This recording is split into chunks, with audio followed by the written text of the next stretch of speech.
Ylikersantti Sirkkala ja tänään olisi tarkoitus esitellä teille hieman uutta luokan huoltovenettä. Hyvin kattavasti ollaan saatu kokemuksia. Meillä on sarjasta tullut 9 venettä. Sarjan ensimmäinen alus U501 vastaanotettiin Merivoimiin 22. heinäkuussa. Ja sitten viimeinen sarjan vene U509 saapui nyt 24 vuoden alkupuolella Merivoimiin.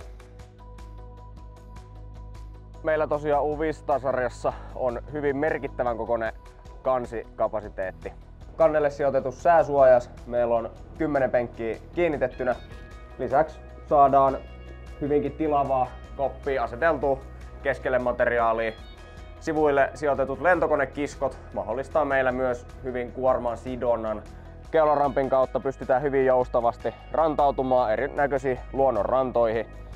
Toiveena on toki, että saataisiin kallionranta, mutta mikäli ei ole, niin erinäköisiin kivikkoisiin mataliin rantoihinkin päästään.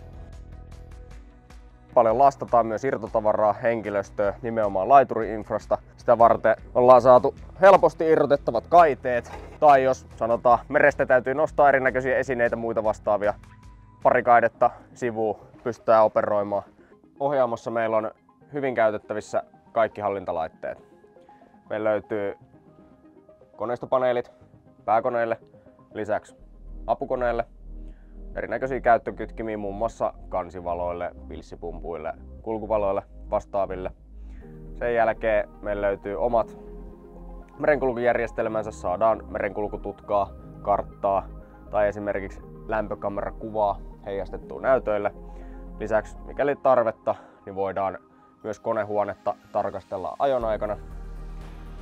Ylhäältä paneelista meillä löytyy sähköille, eri akustoille mittapaneelit, polttoainetankit. Keulaan kulutusjärjestelmä, saadaan keskusteltua muun muassa keularampia käyttäessä molemmin puoli järjestelmän kautta kansimiehen kanssa. Löytyy kaikua ja sitten ohjailijan paikalta meillä löytyy VHF, aissi, virve. Sieltä meillä löytyy sitten myös hakuvalo, käyttöpaneeli.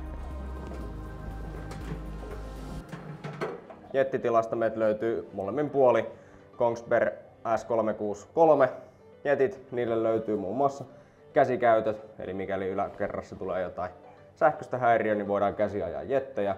Konehuoneessa 2 isoa Scanian DI13. Tilaa on niin koneiden välissä kuin sivuillakin. Esimerkiksi akkujen vaihdot sun muut vastaavat niin on hyvinkin nopeasti toteutettavissa. Täällä ei ole vielä tullut yhtäkään toimenpidettä vastaan, missä olisi ollut liian ahdasta tehdä. Kuljetaan eteenpäin. Meillä löytyy tankkitila.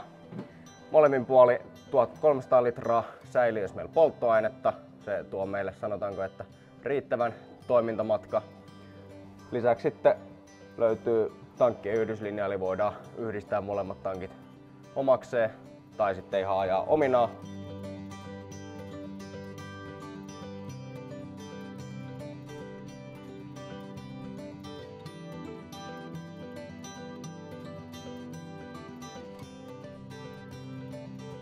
Ensimmäisen veneen eli 501 kohdalla saatiin mahdollisuus sitten vaikuttaa jälkikäteen erinäköisiin asetteluihin, eli otettiin koeajoihin ja sieltä sitten löydettiin nimenomaan meidän porukan mielestä hyviä ratkaisuja, eli esimerkiksi hakuvalon sijoittelu siten, että pystyy sekä ruorimies että päällikkö käsittelemään.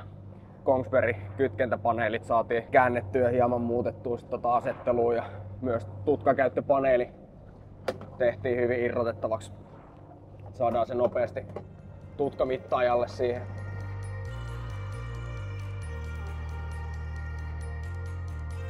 Tosiaan pääasiallinen käyttötarkoitus meillä on tällä materiaalin kuljetus ja merellinen huolto.